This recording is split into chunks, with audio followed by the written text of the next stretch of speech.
Fourth example लेंगे हम zinc का। इसमें नोट करिए, zinc reacts with dilute hydrochloric acid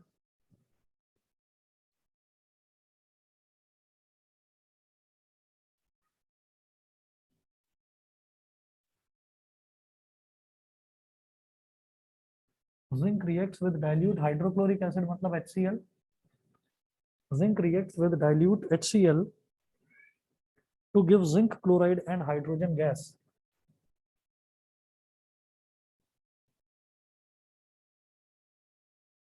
To give zinc chloride and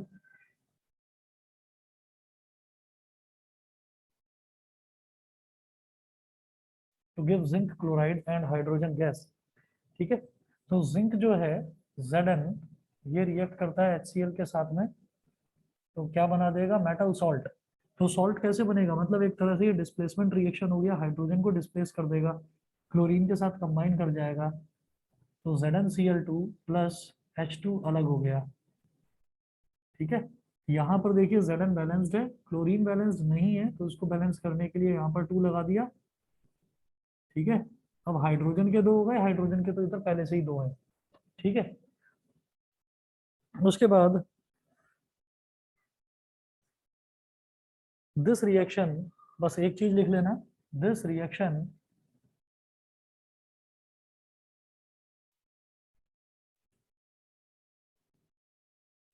this reaction is less rapid than that of aluminium।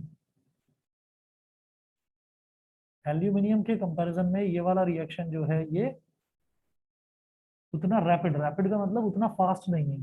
ठीक है, तो ये हो गया हमारा फोर्थ जिंक का केस।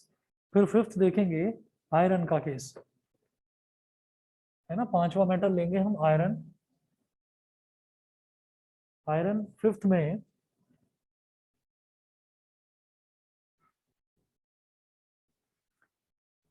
इसमें मेंशन करिए, iron react slowly with cold dilute hydrochloric acid.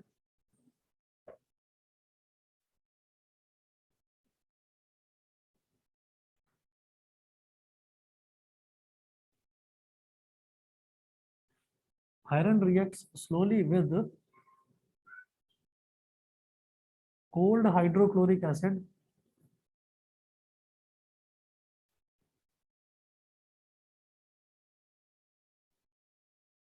reacts with cold hydrochloric acid to give iron chloride and hydrogen gas।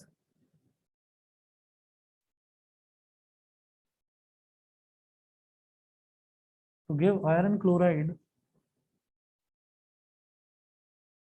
and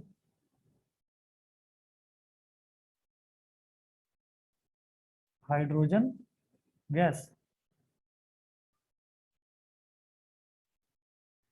To give iron chloride and hydrogen gas।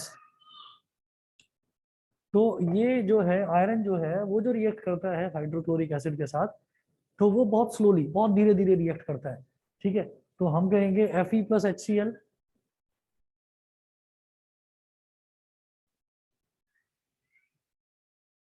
gives FeCl2 plus H2 gas. इसको भी balance करने के लिए मुझे बस यहाँ पर 2 लगाना है, ताकि ये पूरी तरह से बैलेंस्ड है। ठीक है, इसके बाद सिक्स्थ एग्जांपल देखेंगे। सिक्स्थ एग्जांपल है कॉपर का।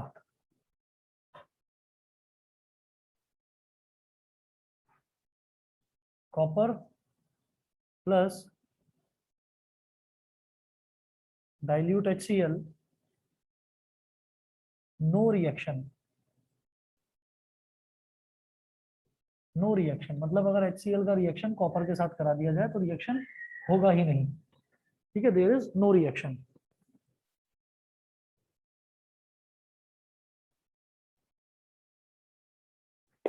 अब जैसे हमने ये इतने सारे रिएक्शन हमने जो देखे हैं, अलग अलग मेटल्स के जो हमने रिएक्शंस देखे हैं, तो एसिड वाला था ना हमारा, reaction of metals with acid, हमने ये वाला टॉपिक के अंडर में मैंने ये सारे एग्जांपल देखे। तो भाई एसिड जो है वो एसिड क्या अकेला जो है वो हाइड्रोक्लोरिक एसिड यानी कि HCl ही होता है क्या, और भी तो होते हैं एसिड। तो जैसे हमने देखा कि हाइड्रोक्लोरिक एसिड के साथ अगर हम रिएक्शन करा रहे हैं तो मेटल का क्लोराइड मिल रहा है। यहाँ पर क्या मिल गया, जिंक क्लोराइड। यहाँ पर क्या मिल गया, आयरन क्लोराइड। उससे पहले क्या मिला था, aluminium chloride, sodium chloride, potassium chloride. तो हर एक मेटल जो है उसका क्लोराइड बन जाता है। इसी तरीके से अगर हम डाइल्यूट HCl के साथ रिएक्शन ना कराकर हम डाइल्यूट H2SO4 के साथ रिएक्शन कराएं तो SO4 इज कॉल्ड सल्फेट। तो हमें हर एक मेटल का सल्फेट मिलता चला जाएगा। देखिएगा किस तरह से, अभी देखिएगा किस तरह से करेंगे।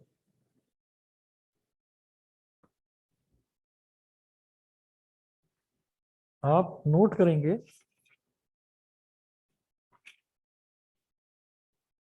कि similarly metals react with dilute sulfuric acid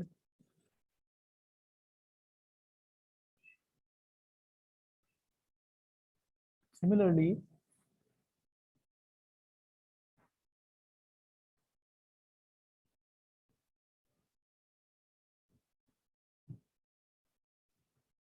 similarly metals react with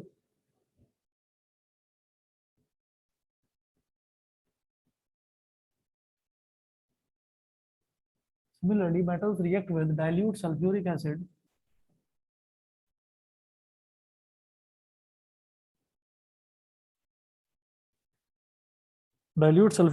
to give metal sulfates and hydrogen gas. To give metal sulfates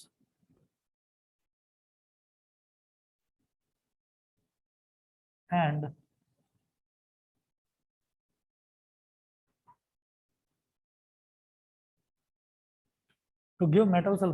hydrogen gas. ठीक है, तो मेटल सल्फेट और हाइड्रोजन गैस मिलेगा। आप किस तरीके से वो देखिएगा, एक एक करके हम हर मेटल के लिए देखेंगे। जो जो हमने देखा था इसमें, जो जो हमने इसमें देखा था डाइल्यूट HCl के केस में, तो पहला देखेंगे सोडियम।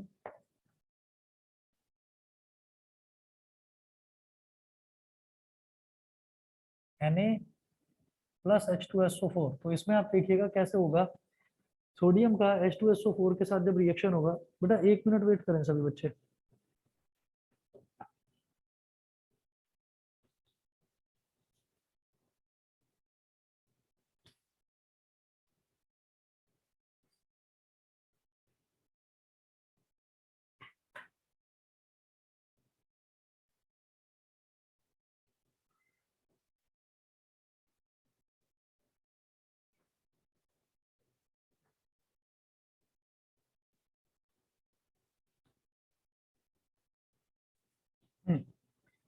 तो मैं ये कहूंगा कि सोडियम का जब Na का H2SO4 के साथ रिएक्शन होगा तो क्या हो जाएगा, जैसे सोडियम है तो फिर ये हाइड्रोजन को डिस्प्लेस करेगा।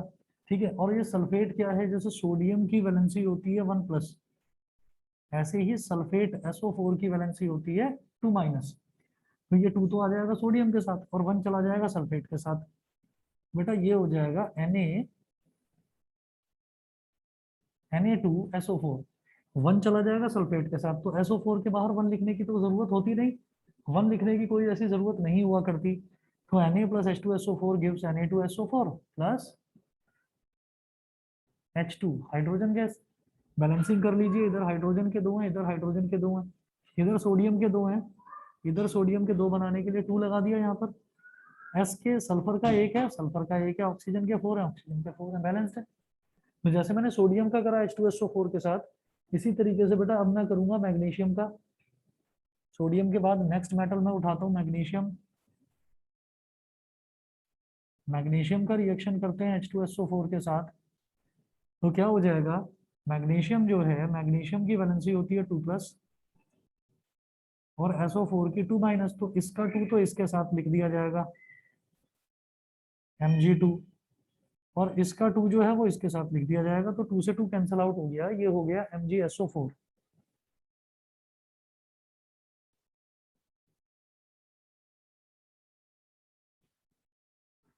MgSO4 प्लस हाइड्रोजन गैस, ये हो गया।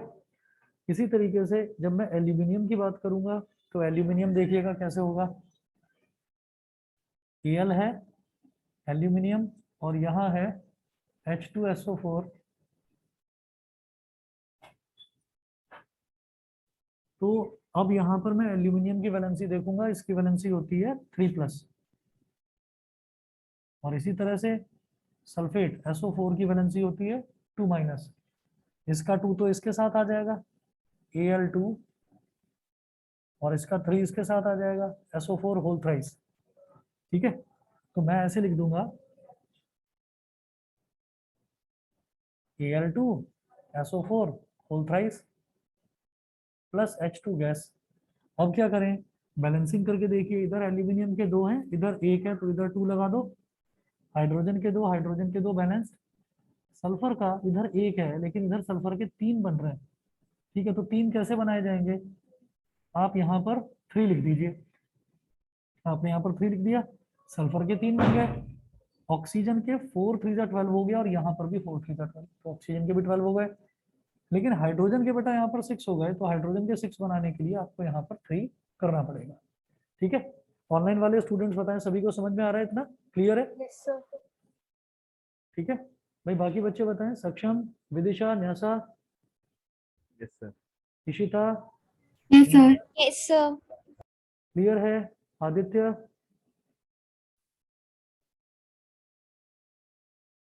चलिए जी ठीक है। उसके बाद नेक्स्ट देखते हैं, जैसे ये एल्यूमिनियम था, एल्यूमिनियम के बाद अगला मैंने जिंक की तो देखा था, तो फिर जिंक का लीजिए example. Zinc plus H2SO4,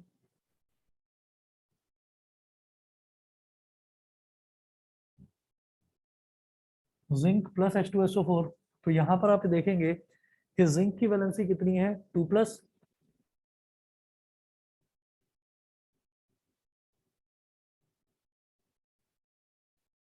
zinc की वैलेंसी 2+, SO4 की वैलेंसी 2-, 2 इसके साथ लिखो, 2 इसके साथ लिखो, तो 2 से 2 कट जाएगा, ये बन जाएगा ऐसे ZnSO4 plus H2 gas. Hydrogen balance 2 और 2, जिंक बैलेंस, ये भी बैलेंस, सल्फर भी बैलेंस, ऑक्सीजन भी बैलेंस, पूरी तरह से बैलेंस। ठीक है, उसके बाद अगला देखेंगे, ये हो गया जिंक। जिंक के बाद मैं नेक्स्ट देखता हूँ आयरन। तो आयरन है हमारे पास Fe प्लस H2SO4, तो फिर वही बात कि आयरन का कितना वैलेंसी, 2+, और सल्फेट की SO4 की वैलेंसी 2-, तो ये हो जाएगा FeSO4 प्लस H2 गैस। तो आयरन इधर, आयरन का 1 है, सिंगल है, पूरी तरह से बैलेंस है। ठीक है, इसमें कोई बैलेंसिंग करने की जरूरत नहीं है। उसके बाद मैं देखता हूँ नेक्स्ट, नेक्स्ट है कॉपर, Cu प्लस H2SO4, इसका क्या हो जाएगा, नो रिएक्शन,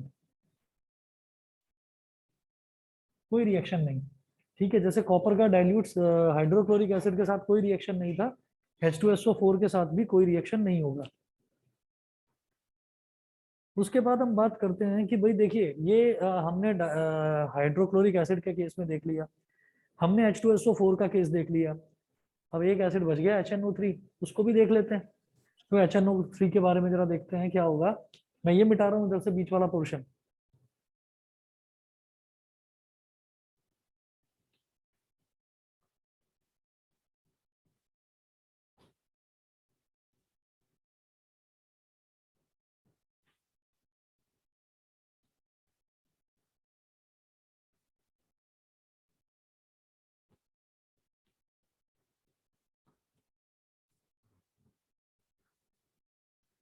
बीच वाला पोर्शन मिटा दिया है।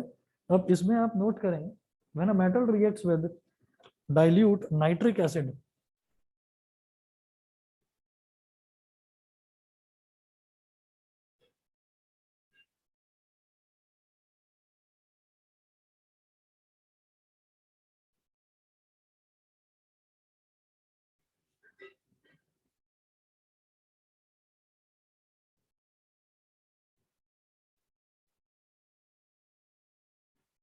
when a metal reacts with dilute nitric acid, then hydrogen gas is not evolved.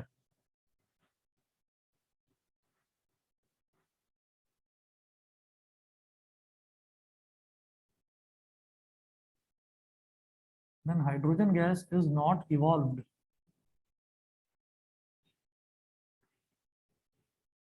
Then hydrogen gas is not evolved.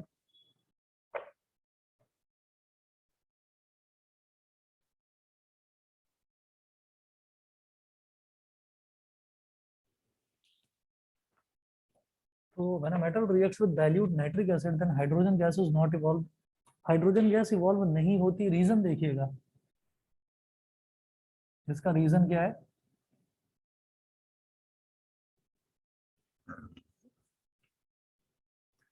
Nitric acid is a strong oxidising agent.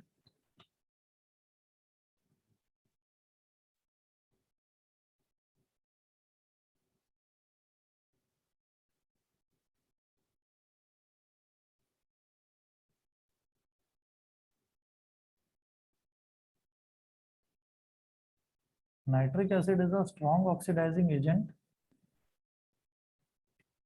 Nitric acid is a strong oxidizing agent. So as soon as hydrogen gas is formed in the reaction,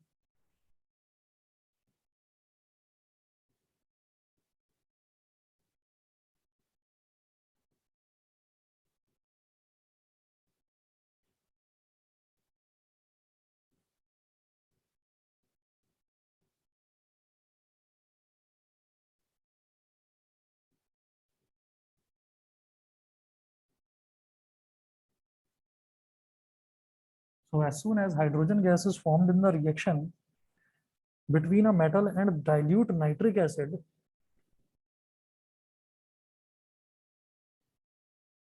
between a metal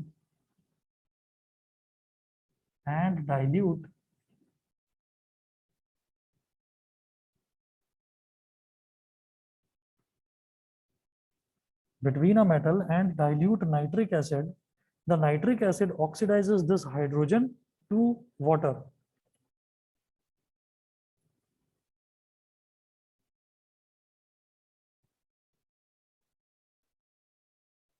The nitric acid oxidizes this hydrogen to water.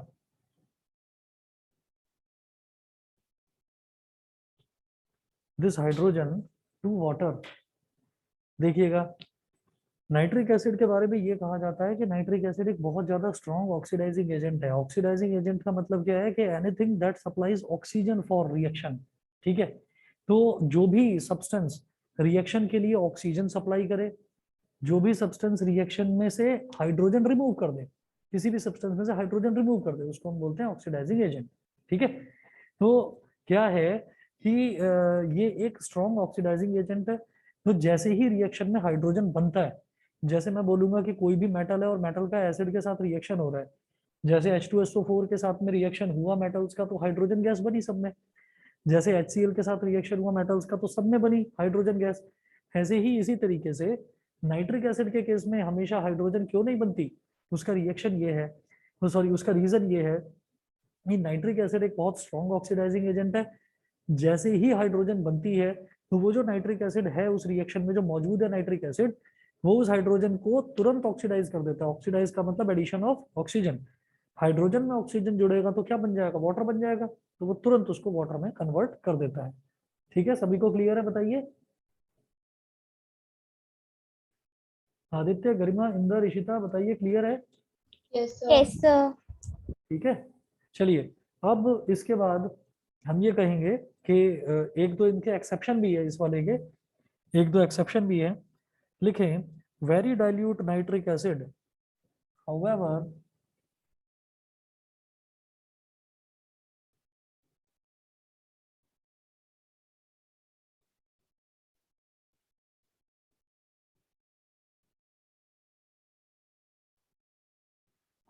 very dilute nitric acid reacts with magnesium and manganese metals.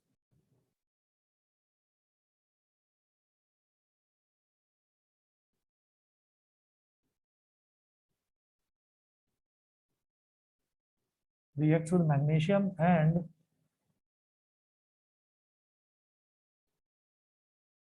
manganese metals magnesium and manganese metals to evolve hydrogen gas.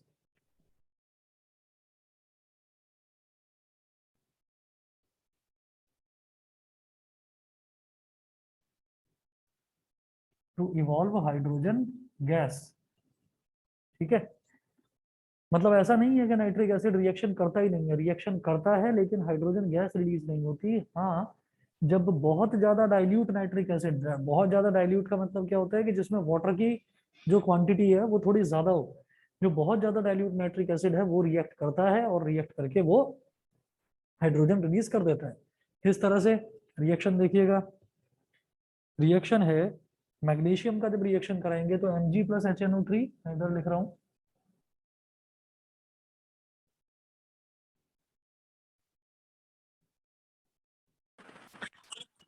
Mg plus HNO3 क्या बना देगा, Mg NO3 whole twice plus hydrogen gas plus H2। ठीक है, MgNO3 whole twice बना देगा। इसी तरीके से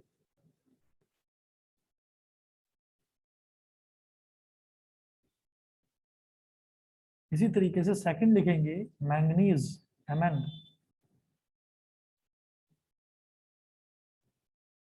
तो इसका भी यही होगा MnNO3 whole twice plus hydrogen gas, इसका भी यही होगा। ठीक है, तो दोनों ही केसेस में मैग्नीशियम, इसमें आप ये देखेंगे डाइल्यूट HNO3 के रिएक्शन केवल दो हैं, सिर्फ और सिर्फ मैग्नीशियम का और मैंगनीज का। ठीक, इसके बाद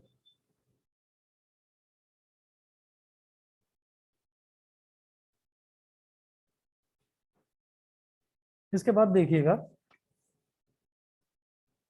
फिर एक नई टर्म आती है। देखिए इसी में मैं बताऊंगा, देखो रिएक्शन जो हमारा एसिड के साथ वाला है वो रिएक्शन तो हो गया complete.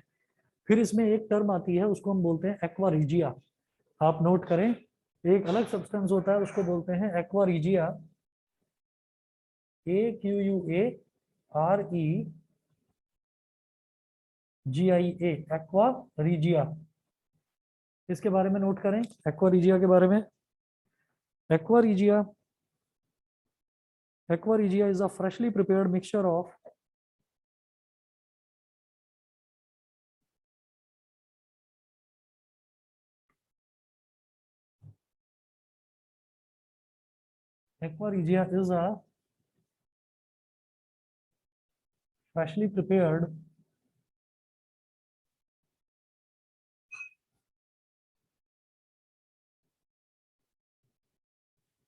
is a freshly prepared mixture of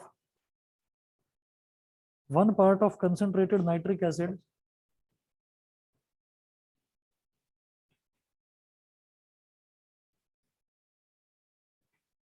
1 part of concentrated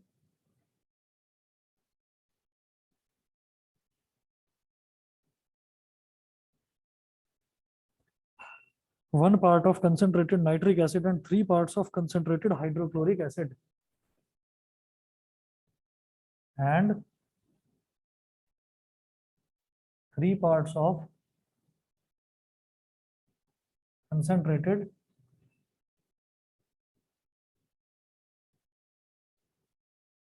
hydrochloric acid,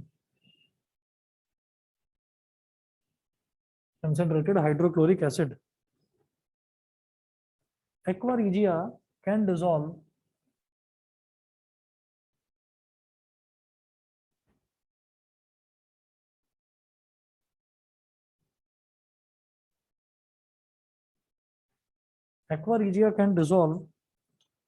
all metals,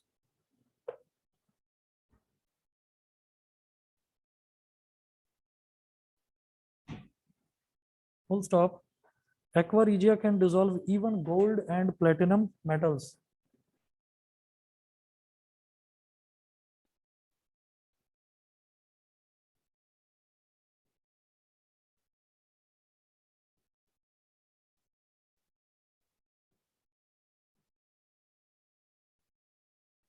Gold and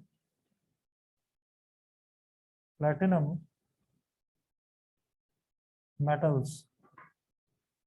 तो क्या होता है कि अगर मान लीजिए हम किसी की इसकी बात करते हैं, मान लीजिए हम किसी एसिड की अगर हम बात करते हैं, तो अगर मान लो हम सिर्फ HCl की बात करें, HCl में आप गोल्ड को डाल दो, प्लेटिनम को डाल दो या किसी और मेटल को डाल दो, तो वो उसको डिसॉल्व नहीं करेगा। डिसॉल्व करने का मतलब वो उसको पिघलाएगा नहीं।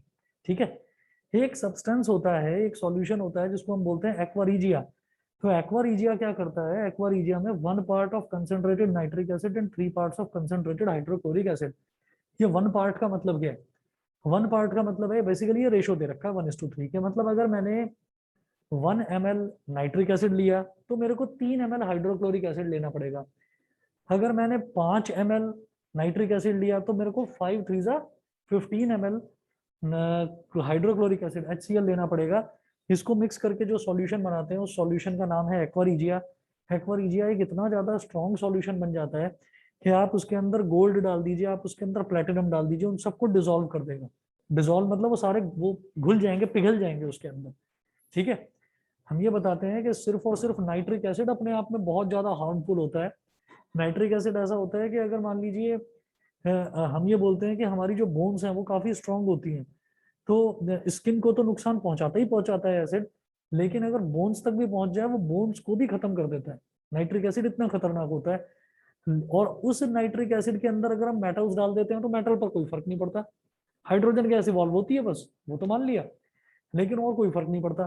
तो हम ये कहेंगे कि फिर ऐसा क्या करा जाए, क्या एसिड की हेल्प से मेटल्स को पिघलाया जा सकता है? तो हम बोलेंगे यस, एक्वारिजिया। एक्वारिजिया मतलब क्या है कि 1 पार्ट लो नाइट्रिक एसिड का और 3 पार्ट लो हाइड्रोक्लोरिक एसिड के, सॉल्यूशन तैयार कर लो, उसके अंदर कोई भी मेटल डालेंगे वो पिघल भी जाएगा। सभी को क्लियर है? बताइए, सबको क्लियर है?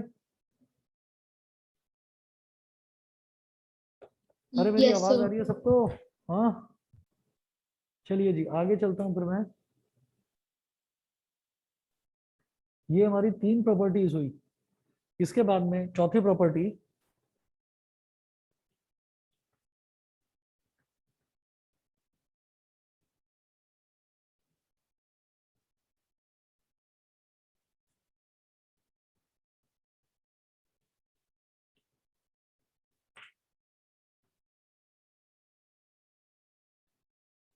फोर्थ प्रॉपर्टी है reaction of metals with salt solutions.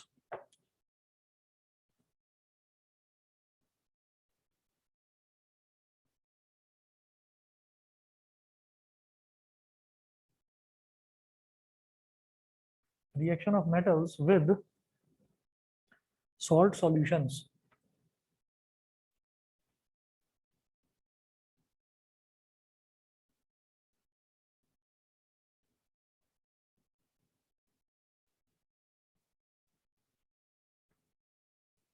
Reaction of metals with salt solutions, इसमें salt solution of metal B plus metal A, ऐसे लिखो।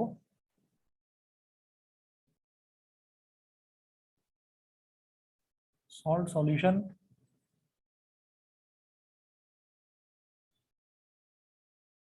of metal B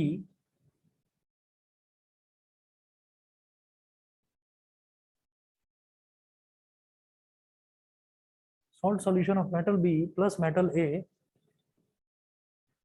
gives salt solution of metal A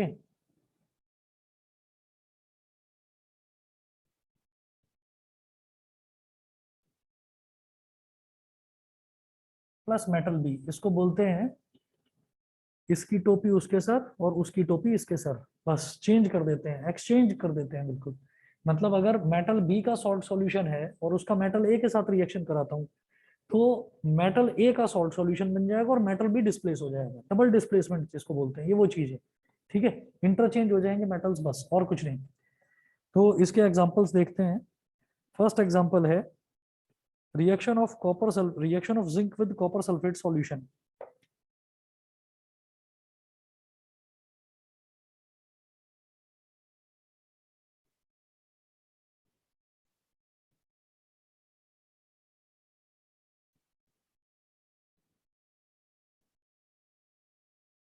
reaction of zinc with copper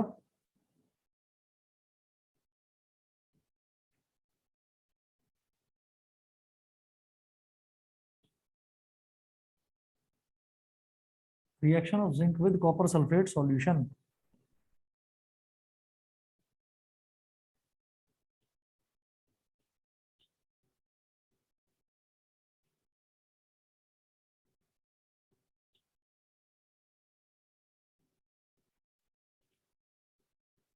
zinc का reaction कराओ copper sulphate के साथ, तो zinc हो गया Zn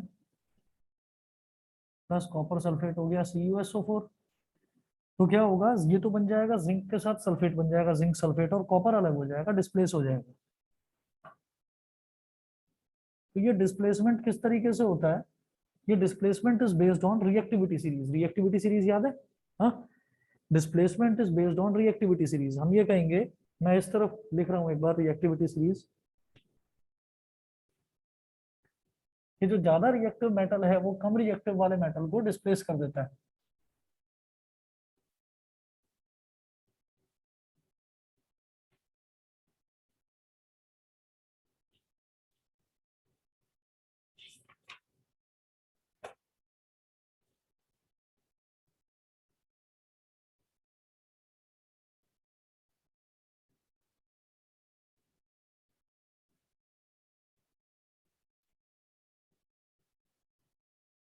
reactivity series of metals,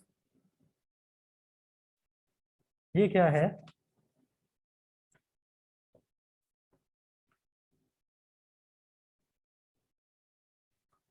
potassium, sodium, calcium, magnesium, aluminium, zinc.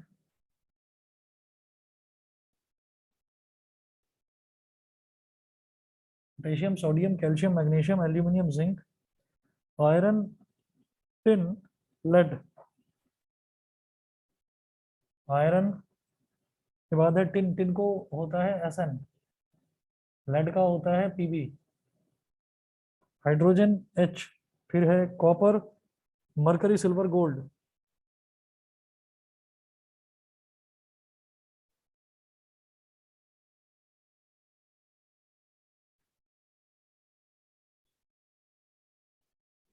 ये है डिक्रीजिंग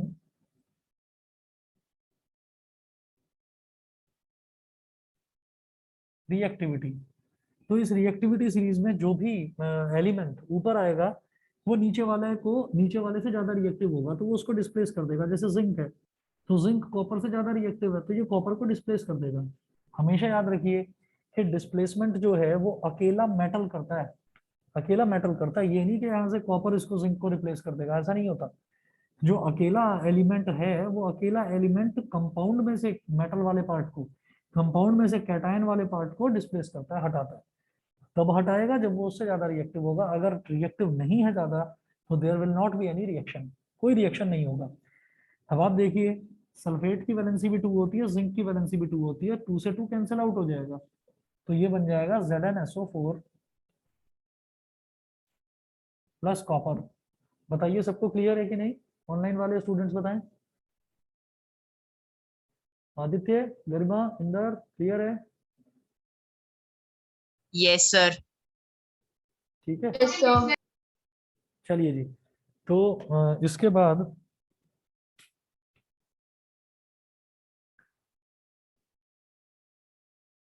चलिए अगला देखते हैं, reaction of iron with copper sulphate solution.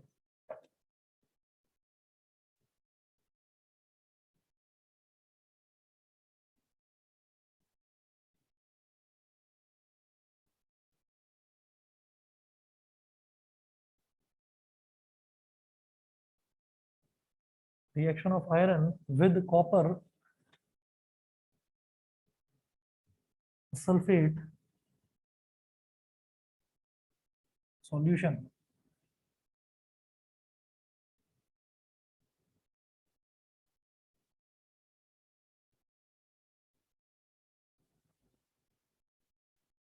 Reaction of iron with copper sulphate solution.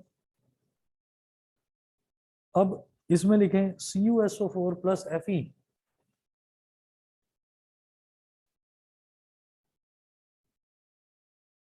आपकी मर्जी है, Fe को पहले लिख दो, CuSO4 को बाद में लिख दो, रिएक्शन ही तो है, एडिशन ही तो है। तो अब मैं कहूंगा कि ये जो आयरन है ये कॉपर से ज्यादा रिएक्टिव है, अकेला एलिमेंट इस कंपाउंड के कैटायन वाले पार्ट से ज्यादा रिएक्टिव है।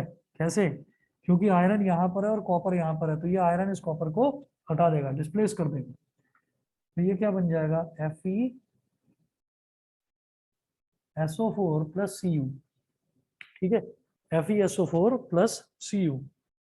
उसके बाद अगला देखेंगे, reaction of copper with silver nitrate solution.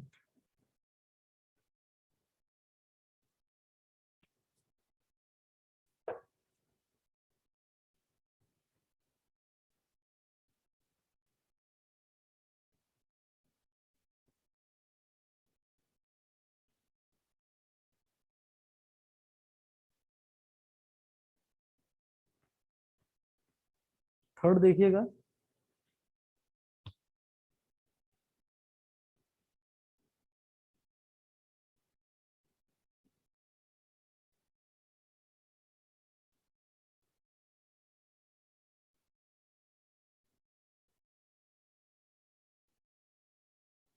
Reaction of copper with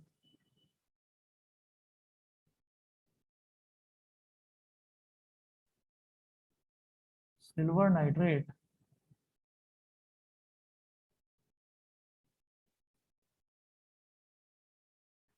reaction of copper with silver nitrate solution. Copper का सिल्वर नाइट्रेट के सॉल्यूशन के साथ रिएक्शन, इधर कॉपर है और इधर सिल्वर नाइट्रेट है, तो सीधी सी बात है, कॉपर यहाँ पर है और सिल्वर यहाँ पर है, तो कॉपर इससे ज्यादा रिएक्टिव है सिल्वर से, तो कॉपर सिल्वर को डिस्प्लेस कर देगा। कॉपर की वैलेंसी 2 होती है और NO3 की वैलेंसी 1 होती है, तो ये बन जाएगा CuNO3 whole twice plus silver, यानी कि Ag अलग हो गया। ठीक है, ओके। इसके बाद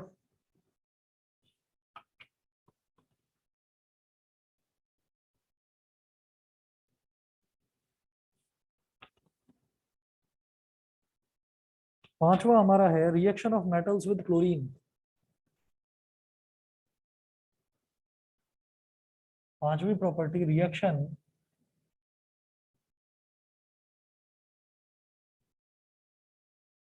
ऑफ मेटल्स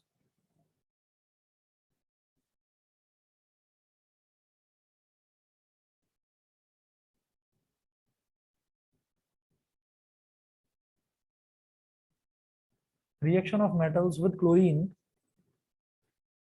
इसमें है, जैसे किसी का भी, अगर मान लीजिए किसी भी मेटल का हम क्लोरीन के साथ रिएक्शन कराते हैं, तो वो क्लोराइड बना देगा, आयनिक क्लोराइड बना देगा। आयनिक क्लोराइड का मतलब क्या होता है, आयनिक कंपाउंड का मतलब ये होता है कि जिसमें एक तो कैटायन होता है और एक होता है एनायन। ठीक है, तो कैटायन और एनायन के कॉम्बिनेशन से हमेशा जो भी कंपाउंड बनता है वो आयनिक कंपाउंड बनता है। तो reaction of metals with chlorine में आप नोट करें, metals react with chlorine to form ionic chlorides.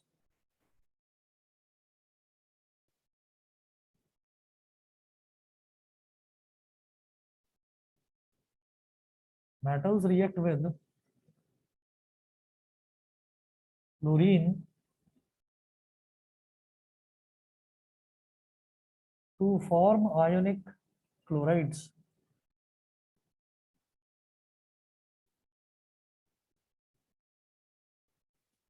Metals react with chlorine to form ionic chlorides. अब इसमें पहला एग्जांपल देखेंगे, सोडियम प्लस क्लोरीन का, Na प्लस Cl2, तो इन दोनों का कॉम्बिनेशन हो जाएगा, क्या बनेगा, सोडियम की वैलेंसी 1 प्लस और क्लोरीन की वैलेंसी 1 माइनस। इसका 1 इसके साथ, इसका 1 इसके साथ। 1 लिखा जाता नहीं है तो NaCl लिख दिया बस। क्लोरीन के इधर 2 एटम है, इधर एक ही एटम है, क्लोरीन के आगे क्या लिखा हुआ है, कुछ भी नहीं लिखा, यानी कि 1 लिखा है। तो क्लोरीन का एक एटम है, उसको 2 बनाने के लिए आगे 2 से मल्टीप्लाई। इधर क्लोरीन तो बैलेंस हो गया लेकिन सोडियम नहीं हुआ, तो इसके आगे 2 लगा दीजिए, सोडियम भी बैलेंस हो जाएगा। ऐसे ही अगला देखते हैं, calcium. Calcium with chlorine, calcium का क्लोरीन के साथ रिएक्शन कराएंगे।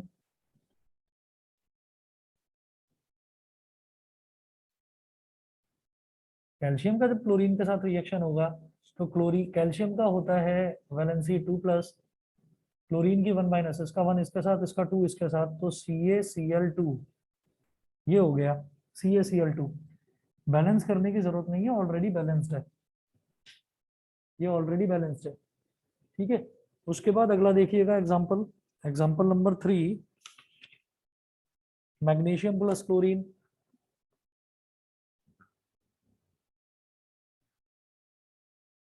Mg प्लस Cl2, इसका क्या बन जाएगा, MgCl2, क्योंकि मैग्नीशियम का 2 होता है और क्लोरीन का होता है 1, तो MgCl2। फिर फोर्थ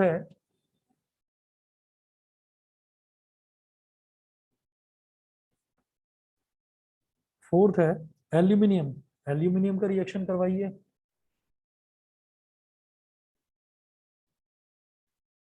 एल्यूमिनियम की वैलेंसी 3 होती है और क्लोरीन की वैलेंसी 1 होती है, तो क्या हो जाएगा, AlCl3। AlCl3, अब इसको अगर बैलेंस करेंगे ना, तो इधर क्लोरीन के 3 है, इधर क्लोरीन के 2 हैं, तो यहाँ पर 2 लगा दीजिए, 3 2 जा 6, क्लोरीन बैलेंस हो गया। और यहाँ पर 3 लगा दीजिए, तो 2 3 जा 6, क्लोरीन बैलेंस हो गया। एल्यूमिनियम के 2 हैं, उसको बैलेंस करने के लिए एल्यूमिनियम के आगे 2 लगा दो। ठीक है, ये आपको दिखाई नहीं दे रहा होगा, मैं इधर लिख रहा हूँ दोबारा, एल्यूमिनियम के आगे 2 लगा दिया हमने। क्लियर है? ठीक है, अब मैं इस तरफ कर रहा हूँ नेक्स्ट, या चलिए यही कर देते हैं, जगह है इधर ही कर देते हैं। फिफ्थ एग्जांपल देखिएगा, एल्यूमिनियम के बाद अगला देखते हैं जिंक का। तो zinc plus chlorine,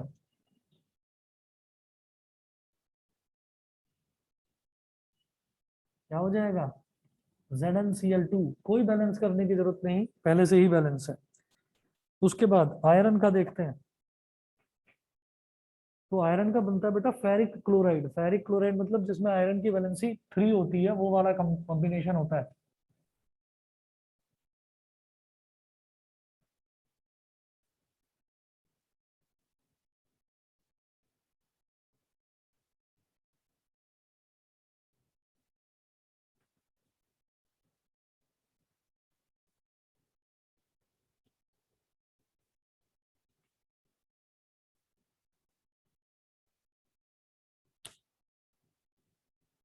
Fe plus Cl2 करा, तो फेरिक क्लोराइड बनेगा। फेरिक क्लोराइड मतलब जिसमें आयरन की वैलेंसी 3 प्लस होती है, क्लोरीन की 1 माइनस और आयरन की 3 प्लस। तो आयरन का जो 3 है वो तो क्लोरीन के साथ लिख दिया जाएगा, और क्लोरीन का 1 आयरन के साथ, FeCl3, ये हो गया। अब क्लोरीन का इधर 3 है और इधर 2 है, तो उसको बैलेंस करने के लिए यहाँ 3 लगा दो, यहाँ 2 लगा दो, 3 2 6, 3 2 6 बैलेंस। आयरन का 2 है, बैलेंस करने के लिए 2 लगा दो।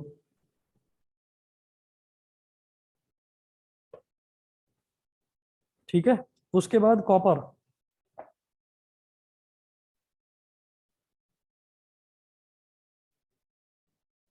तो जब इसको करेंगे, कॉपर को और क्लोरीन को जब करेंगे, तो कॉपर की वैलेंसी 2, क्लोरीन की 1, तो ये बन जाएगा CuCl2। और आप समझ ही रहे होंगे कि इसमें कोई बैलेंसिंग की जरूरत है नहीं, है ना। उसके बाद नेक्स्ट देखेंगे, reaction of metals with hydrogen. Chhathi property है,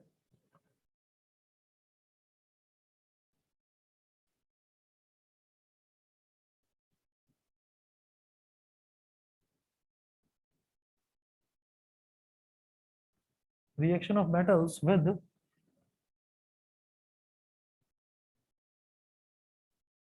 hydrogen.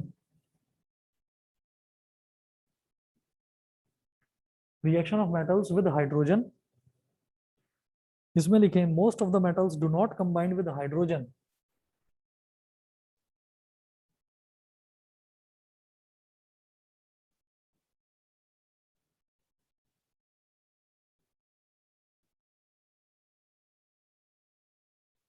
Most of the metals do not combine with hydrogen.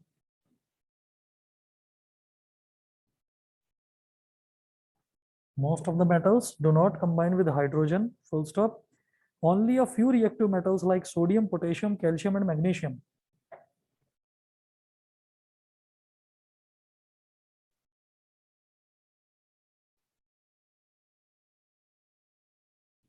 Only a few reactive metals like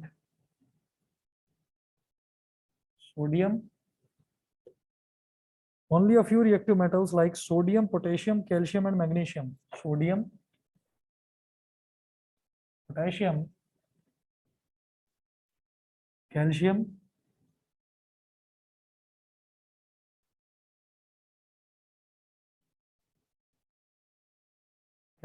and magnesium.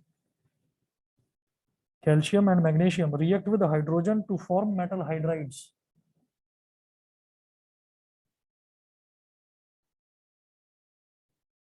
React with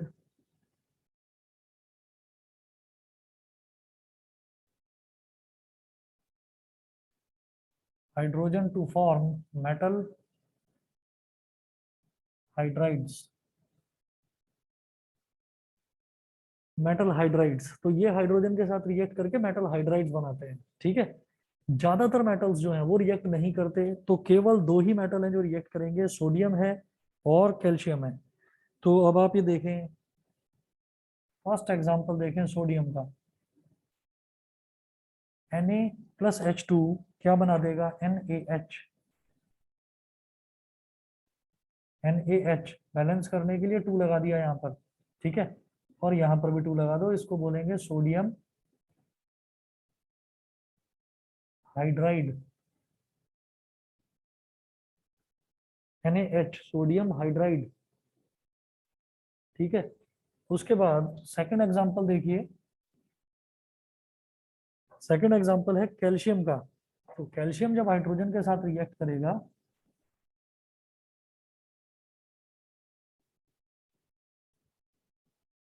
जब कैल्शियम हाइड्रोजन के साथ रिएक्ट करेगा तो hydrogen की valency 1, calcium की valency 2।